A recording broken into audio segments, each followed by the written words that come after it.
semangat dan bisa siap mengikuti pelajaran pada hari ini ya.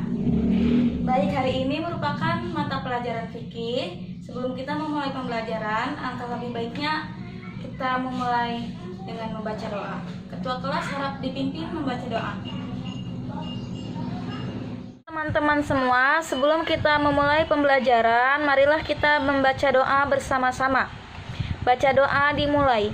Bismillahirrahmanirrahim. Rabbi syrah li sadri wa yassir li amri wahlul 'uqdatam min lisani yafqahu qawli. Rabbi zidni ilman warzuqni fahman birahmatika ya arhamar rahimin. Shadaqallahul azim. Alhamdulillah. Karena kita telah selesai membaca doa, selanjutnya di sini saya akan memberitahu tentang bagaimana langkah-langkah pembelajaran yang nantinya akan kita laksanakan ke depannya. Jadi di sini saya telah memegang sebuah kertas, di mana kertas ini bertuliskan kartu bertanya. Anggap saja ini kita katakan kartu. Di sini telah saya beri tulisan bertanya, kemudian menjawab. Nah, dua kartu ini akan saya bagikan kepada kalian. Tiap masing-masing mendapat dua kartu tersebut. Ketua kelas harap membagikan kartu ini ke masing-masing temannya. Ya. Setelah kalian mendapatkan dua kartu ini, pembelajaran akan dimulai dengan menggunakan pertanyaan. Pertanyaan bisa berasal dari kalian sendiri atau saya sendiri sebagai pemantik atau pembuka pembelajaran. Kita langsung saja pembelajaran. Hari ini materi tentang konsep ijtihad. Minggu kemarin saya telah memberikan handout kepada ketua kelas untuk dibagikan ke WhatsApp grup kelas ya. Jadi kalian telah memahami pembelajaran sehingga hari ini kita bisa mengulas saja gitu. Mengulas materi yang akan kita pelajari, yakni konsep ijtihad. Nah, karena metode pembelajaran kali ini tentang giving question and giving answer, saya akan memulai pembelajaran dengan sebuah pertanyaan. Jadi saya akan memberikan kesempatan kepada kalian. Apakah ada yang ingin bertanya kepada saya hari ini? Nanti jika ingin bertanya, jangan lupa memberikan kartu yang bertuliskan bertanya. Silakan, ada yang bertanya? Jika tidak ada, pertanyaan pertama akan dimulai dari saya ya. Jadi pertanyaannya simak baik-baik seperti ini. Kita telah mengetahui bahwa ijtihad merupakan suatu usaha yang dilakukan para mujtahid untuk mengerahkan kemampuan nalar dalam mengembangkan suatu pengetahuan untuk menghasilkan hukum yang bersifat amali melalui istinbat. Nah, pertanyaannya ini adalah mengapa kita masih membutuhkan ijtihad padahal Al-Quran dan As-Sunnah saja sudah cukup bagi kita sebagai pedoman hidup? Itu sebagai pertanyaan. Sambil menunggu mempersiapkan jawaban, di sini saya akan mengulas kembali materi yang telah kalian pelajari minggu lalu karena handout telah diberikan awal-awal ya. Nah, di sini mari kita pelajari bersama-sama terlebih dahulu agar kalian bisa bertanya dan bisa menjawab dari materi hari ini. Kita telah tahu ijtihad yang berasal dari kata fi'il madi yaitu jahada dan bentuk kata masdarnya itu jahdun yang artinya adalah fokus, serius dan bersungguh-sungguh. Nah, menurut istilah saya mengambil definisi dari Imam Al-Syaukani dalam kitabnya Irsyadul Al-Fuqih, memberikan definisi bahwa ijtihad adalah mengerahkan kemampuan dalam memperoleh hukum syar'i yang bersifat amali melalui cara istinbat. Istinbat ini merupakan suatu pengambilan hukum yang berasal dari Al-Quran dan hadis. Nah, maksudnya yakni dasar hukum yang menjadi acuan dalam berijtihad. yakni tertera di dalam firman Allah Quran Surah An-Nisa ayat 59. Mari kita membaca bersama-sama ya. Silahkan dibuka Al-Qur'annya ataupun handout yang telah saya berikan kemarin. A'udzu billahi minasyaitonir rajim. Bismillahirrahmanirrahim. Ya ayyuhalladzina amanu athi'ullaha wa athi'ur rasul wa ulil amri minkum fa in tanaza'tum fi syai'in farudduhu ilallahi war rasul in kuntum tu'minuna billahi wal yawmil akhir dzalika khairu wa ahsanu ta'wila. Ada yang ingin membacakan artinya? Yang artinya adalah, hai orang-orang yang beriman, taatilah Allah dan taati Rasulnya, dan ulil amri di antara kamu. Kemudian jika kamu berlainan pendapat tentang sesuatu, maka kembalikanlah ia kepada Allah, yakni Al-Quran dan Rasul sunnahnya. Jika kamu benar-benar beriman kepada Allah dan hari kemudian, yang demikian itu lebih utama bagimu dan lebih baik akibatnya. Quran Surah An-Nisa ayat 59. Saya harap minggu depan kalian bisa hafal Quran surah ini. Nanti saya akan tes satu-satu sehingga kalian bisa menjadikan acuan bahwa dasar hukum ijtihad ini tertera dalam Quran surah An-Nisa ayat 59 ya. Ayat ini menjelaskan bahwa Allah memerintahkan untuk selalu mengembalikan setiap terjadi perbedaan pendapat kepada Allah dan Rasulnya, yakni Al-Quran dan hadis. Namun cara yang ditempuh dalam mengembalikan perbedaan pendapat tersebut itu yaitu dengan cara ijtihad, di mana ijtihad ini dengan memahami kandungan makna dan prinsip-prinsip hukum yang terdapat pada ayat-ayat Al-Quran maupun Al-Hadis. Nah, kemudian menerapkan makna dan prinsip tersebut pada persoalan yang sedang dihadapi. Tentu saja ijtihad ini dilakukan oleh para mujtahid yang syarat-syaratnya sudah ditentukan di dalam usul fikih maupun ilmu fikih yang sedang kita pelajari hari ini. Jadi penjelasan ayat tersebut, Allah telah mengizinkan jika ada perbedaan maka dilakukanlah suatu ijtihad ya. Selanjutnya yaitu hukum ijtihad. Pada umumnya hukum ijtihad yang telah mencapai tingkatan faqih atau mujtahid, maka di sini hukumnya adalah wajib. Nah, sedangkan bagi seseorang yang belum mencapai tingkatan faqih atau mujtahid, maka dianjurkan untuk bermadzhab. Adapun hukum tergantung kondisinya dibagi menjadi beberapa bagian. Yang pertama yaitu wajib ain, di mana apabila seorang faqih tersebut ditanya tentang hukum suatu kasus yang telah berlaku, sedangkan ia hanya satu-satunya faqih di daerah tersebut dan ia merasa kalau tidak melakukan ijtihad maka hukum ini akan luput. Nah, di sini hukumnya adalah wajib ain. Selanjutnya yaitu apabila seorang faqih ditanya tentang suatu hukum yang berlaku sedangkan ia adalah satu-satunya faqih waktu itu, tetapi ia tidak khawatir akan luputnya kasus tersebut dari hukum, atau pada waktu itu ada beberapa orang yang bisa melakukan ijtihad atau ada beberapa mujtahid, maka hukum berijtihad bagi faqih tersebut adalah fardu kifayah.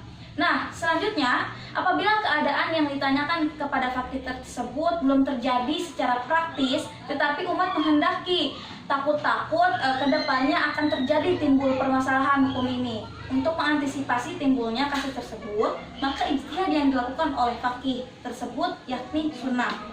Nah, berijtihad itu hukumnya haram untuk kasus yang telah ada hukumnya dan ditetapkan berdasarkan dalil sharih dan qat'i, atau apabila orang tersebut melakukan ijtihad belum mencapai tingkatan faqih atau mujtahid, maka di sini hukumnya adalah haram.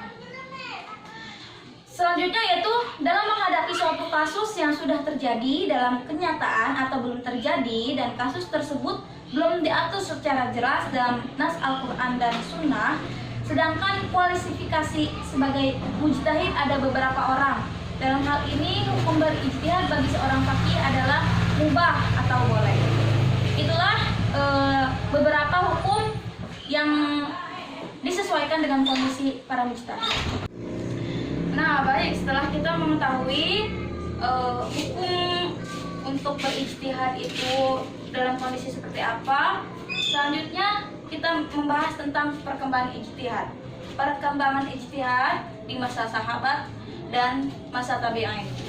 Yang pertama yaitu saat Rasulullah SAW wafat, timbul di sini permasalahan bahwa siapa yang mesti menggantikan, karena saat itu Rasulullah belum meninggalkan wasiat apapun. Maksudnya tidak meninggalkan siapa yang mewarisi beliau, siapa yang menggantikan beliau. Nah, disinilah ijtihad muncul, yakni terpilihnya Abu Bakar dari hasil perbincangan di antara umat Islam yang disebut dengan khalifah.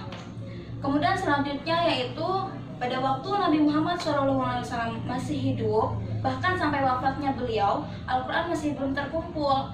Nabi tidak memberi petunjuk dari wahyu yang berkenaan dengan pembukuan Al-Quran. Nah, dalam rangka menjaga ataupun menjaga keutuhan Al-Quran itu sendiri, karena banyaknya para hafidz Al-Quran yang telah meninggal dunia, maka para sahabat ini berinisiatif untuk membukukan Al-Quran. Nah, inilah Al-Quran yang sekarang kita pegang ini adalah hasil ijtihad dari para sahabat. Selanjutnya di masa tabi'in, yaitu kalangan sahabat lebih banyak menggunakan hadis atau sunnah dibandingkan dengan penggunaan ra'yu. Cara ijtihad seperti ini berkembang di kalangan ulama Madinah, sehingga sahabat kemudian berkembang dengan sebutan Madrasah Madinah. Baik ya, itu merupakan perkembangan ijtihad dari masa ke masa. Nah, selanjutnya yaitu syarat-syarat menjadi mujtahid atau orang yang melakukan ijtihad. Ada beberapa syarat yang mesti dipenuhi untuk kita bisa melakukan ijtihad, atau dengan kata lain seseorang itu bisa dikatakan mujtahid. Yang pertama yaitu tentu harus beragama Islam dan merdeka. Tidak boleh ada ikatan seperti budak. Nah, di masa sekarang kan tidak ada budak, namun akan sangat sulit untuk melakukan ijtihad karena memang sudah disempurnakan oleh ulama sebelumnya atau para sahabat. Sehingga kita hanya bisa untuk mengikuti bermadhab saja kepada 4 imam yang nanti akan kita jelaskan pada materi selanjutnya.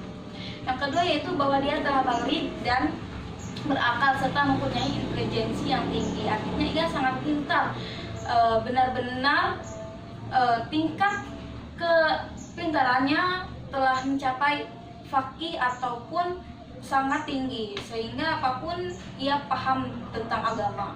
Nah, selanjutnya syarat untuk menjadi mujtahid yaitu mengetahui dalil naqliyah serta kehujjahannya. Selanjutnya, mengetahui bahasa Arab dan berbagai disiplin ilmu yang berkaitan dengan bahasa, yaitu seperti shorof, nahwu, balaghah, dan lain-lain, serta problematikanya yang mampu orang tersebut pecahkan. Mungkin itu salah satu di antara syarat-syarat yang bisa menjadi mujtahid ya. Mungkin dari kalian ada yang ingin menjadi mujtahid, kalian harus memenuhi syarat yang telah ditentukan di dalam pelajaran ini ya. Baik. Selanjutnya yaitu tingkatan mujtahid. Di sini ada beberapa tingkatan mujtahid yang mesti kita ketahui. Mungkin kalian telah membaca ya. Kita ulas kembali pada hari ini agar nanti dalam pertanyaan ataupun jawaban kalian bisa menjawabnya dengan tepat dan cepat. Yang pertama yaitu mujtahid mutlak atau mujtahid mustawil, yakni seorang mujtahid yang mempunyai pengetahuan lengkap untuk beristinbat dengan Al-Quran dan Al-Hadis dengan menggunakan kaidah mereka sendiri dan diakui kekuatannya oleh orang-orang sekitar. Orang-orang sekitar ini tidak sembarang orang sekitar, namun orang-orang yang alim yang benar-benar paham akan ilmu agama. Para mujtahid ini yang paling terkenal yakni 4 imam mazhab ya, yang dianjurkan untuk kita ikuti pengajarannya gitu. Menurut Al-Suyuti, tingkatan ini sudah tidak ada lagi karena memang telah dikuasai oleh 4 imam mazhab tersebut. Yang kedua yaitu mujtahid muntasib atau mujtahid ghairu mutlak, yakni orang-orang yang mempunyai kriteria seperti mujtahid mutlak. Dia tidak menciptakan sendiri kaidah-kaidahnya, tetapi mengikuti metode salah satu imam mazhab. Mujtahid ini dapat juga disebut sebagai mujtahid muntasib tidak mustaqil tetapi juga tidak terikat dikategorikan taklid kepada imamnya. Selanjutnya yaitu mujtahid fil madhab atau mujtahid takhrij, yaitu mujtahid yang terikat oleh madhab imamnya. Selanjutnya yaitu mujtahid tarjih, yaitu mujtahid yang belum sampai derajatnya pada mujtahid takhrij. Tetapi menurut Imam Nawawi dalam kitab Majmu', mujtahid ini sangat faqih, hafal kaidah-kaidah imamnya, mengetahui dalil-dalilnya dan cara memutuskan hukumnya. Dan dia tahu bagaimana cara mencari dalil yang lebih kuat. Tetapi mujtahid fil mazhab ini maksudnya lebih tinggi dibanding mujtahid tarjih. Selanjutnya ada mujtahid fatwa, yaitu orang yang hafal dan paham terhadap kaidah-kaidah imam mazhab, mampu menguasai permasalahan yang ada. Selanjutnya tingkatan mujtahid yang terakhir yaitu mujtahid fatwa, yakni orang yang hafal dan paham terhadap kaidah-kaidah imam mazhab, mampu menguasai permasalahan yang sudah jelas atau yang sulit. Dia masih lemah dalam menetapkan suatu putusan berdasarkan dalil serta lemah dalam menetapkan qiyas. Nah, menurut Imam Nawawi, tingkatan ini dalam fatwanya sangat bergantungan pada fatwa-fatwa yang telah disusun oleh imam mazhab. Artinya, fatwa mereka ini masih bergantung pada 4 imam mazhab yang sangat tinggi. Tingkatan mujtahid yang pertama tadi yang menurut Al-Suyuti tingkatan tinggi tadi tidak ada pada zaman sekarang, serta berbagai cabang yang ada dalam mazhab tersebut. Nah, itulah pembahasan tentang tingkatan para mujtahid. Baik anak-anak, setelah kita mengulas pembelajaran hari ini, kewajiban kalian yang selanjutnya yaitu wajib menjawab pertanyaan yang telah saya lontarkan tadi di awal pembelajaran ya. Silakan berikan kartu jawaban kepada saya. Iya Bu, tadi kan pertanyaannya mengapa sih harus ada ijtihad? Apakah Al-Quran dan As-Sunnah saja tidak cukup bagi kita sebagai pedoman? Iya, memang betul bahwa As-Sunnah dan Al-Quran itu pedoman hidup kita. Tapi bayangkan saja jika ijtihad tidak ada saat itu. Kita tidak bisa mengetahui isi Al-Quran karena Al-Quran pada zamannya Rasul, Nabi pun belum memerintahkan untuk membukukan Al-Quran. Soalnya tadi saya baca ya Bu ya di handout dan di penjelasan Ibu, itu mungkin salah satu alasan dari adanya ijtihad. Bayangkan saja jika tidak ada ijtihad, kita tidak bisa membaca Al-Quran sampai saat ini gitu Bu. Terus yang kedua, tadi pun saya mendengar penjelasan Ibu bahwa pada masa sahabat sepeninggalan Rasulullah, umat Islam pun kebingungan kan siapa yang harus menggantikan Rasul, karena Rasul tidak meninggalkan wasiat. Siapa yang bisa meninggalkan atau menggantikan beliau,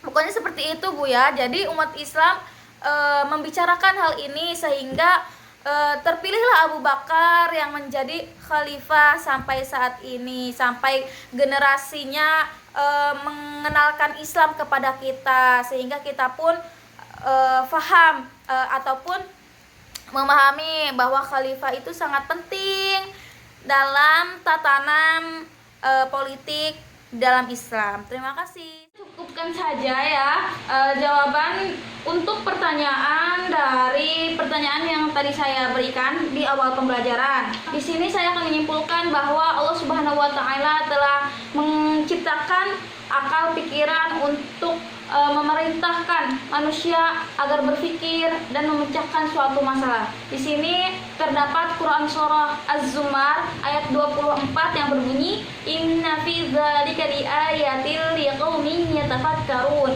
yang artinya sesungguhnya di dalamnya ada tanda-tanda bagi kaum yang berpikir.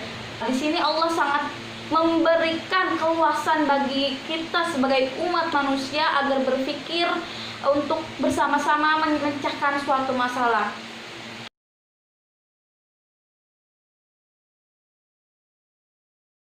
Bu, Amira izin bertanya.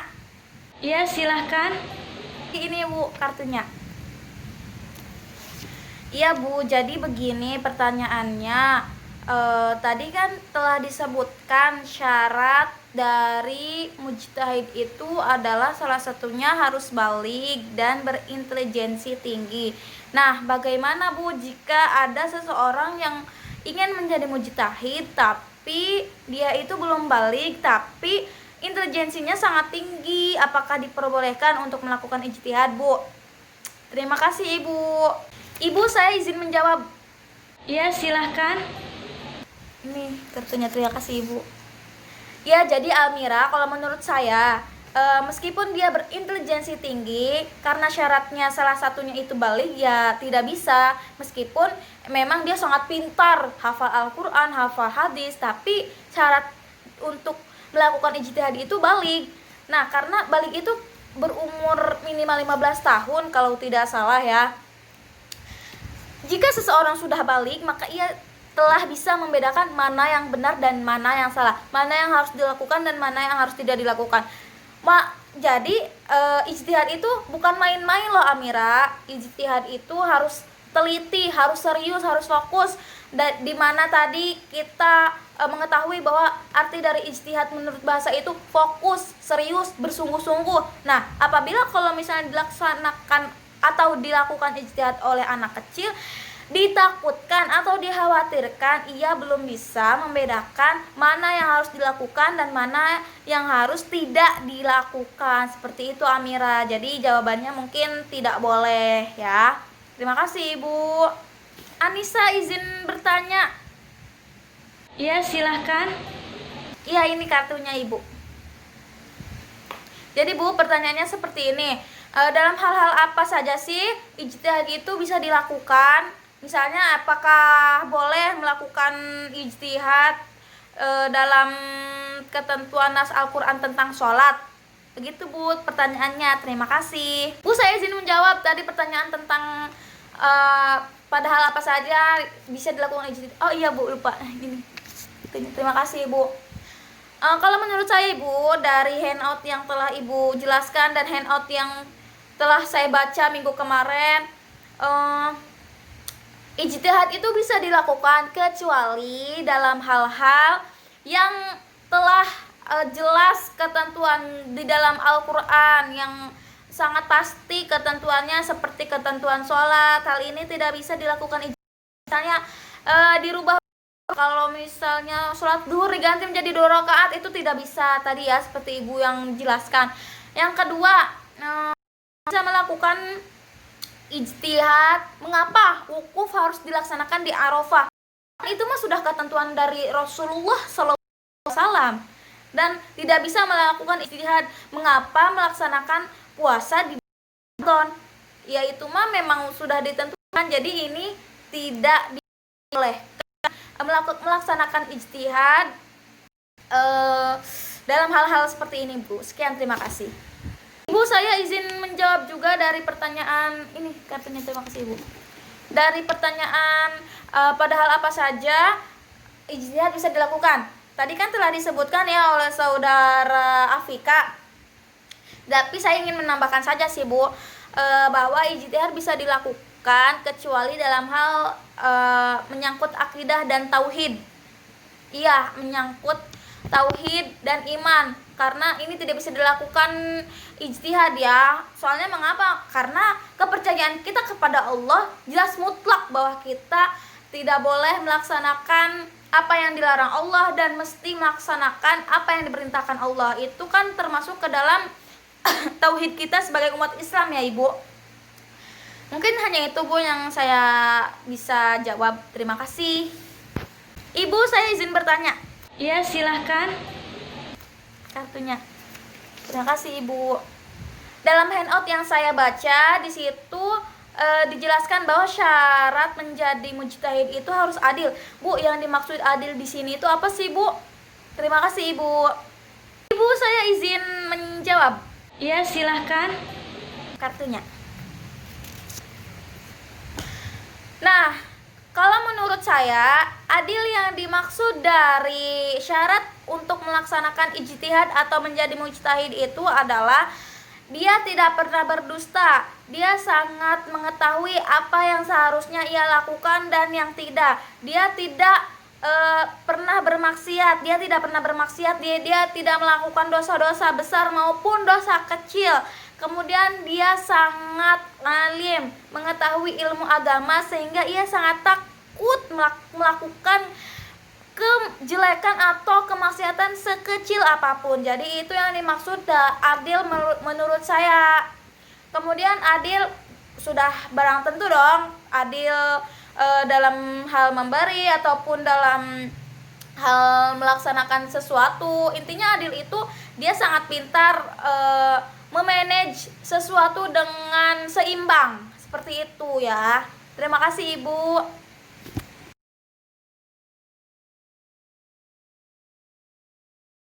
Alhamdulillah, karena bel telah berbunyi yang menunjukkan waktu istirahat, maka kita akhiri sampai sini.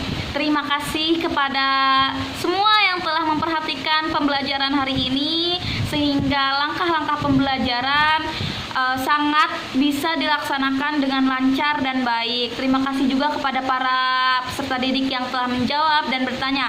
Nah, bagi peserta didik yang masih memegang 2 kartu yang utuh, harap mengumpulkan resume untuk pertemuan berikutnya ya, karena itu akan menjadi nilai harian bagi kalian.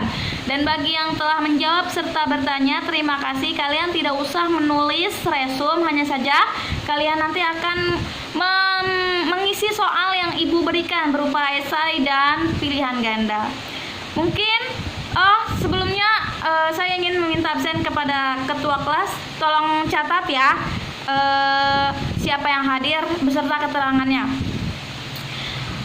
Mari kita ucapkan hamdalallah sebagai penutup dari pembelajaran hari ini. Alhamdulillahirabbil alamin. Ibu ucapkan terima kasih dan mohon maaf bila ada kata yang salah. Assalamualaikum warahmatullahi wabarakatuh. Terima kasih telah menonton. Semoga apa yang disampaikan dalam video ini bisa bermanfaat bagi para